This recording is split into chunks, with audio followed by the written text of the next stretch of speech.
La commission auditionne aujourd'hui un voleur. Oui, monsieur Bruno Le Maire, vous êtes un voleur et plutôt 2 fois qu'une. D'abord parce que vous avez volé les élections et que vous avez passé l'été à préparer un budget alors même que vous avez été balayé par les Français dans les urnes qui n'en peuvent plus de vos politiques qui détruisent nos services publics. Ça c'est fort et c'est vrai. Il est de gauche, je crois. Oui, c'est LFI. On va dire que si je le défends, c'est parce que je suis un LFiste. En fait, non. J'ai même fait une vidéo. Un coup, j'ai défendu Zemmour. Je suis pas du tout en accord avec Zemmour, mais j'avais défendu Zemmour parce qu'il y avait quelque chose de faux qui avait été dit sur lui.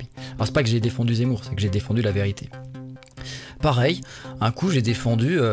Comment elle s'appelle la blonde traîtresse qui était chez Zemmour et qui s'est barrée. Alors, qui était au RN, qui s'est barrée chez Zemmour et qui est retournée au RN.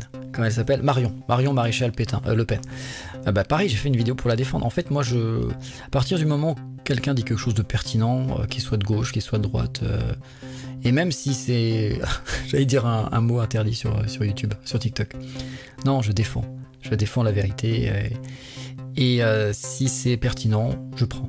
Écoutez la suite. Donc, il vient de dire à notre ami, qui est pas notre ami, qui est notre ennemi, Bruno Le Maire, le ministre de l'économie, qui sait pas ce que c'est qu'un hectare. Il vient de lui dire que c'est un voleur. Bravo Aurélien Lecoq, qui est fier comme une galinette cendrée. Ensuite, vous êtes un voleur parce que vous avez volé méthodiquement l'argent des Français pour les offrir aux plus riches de ce pays.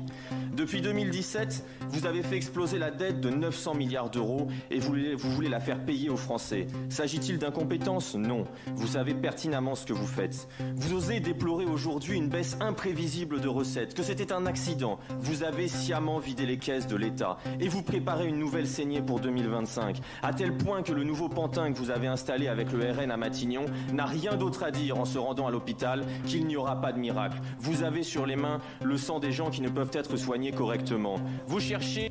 Alors ce qu'il dit sur l'hôpital, c'est vrai, c'est factuel. Alors c'est pas que Macron, mais Macron a fermé énormément de lits.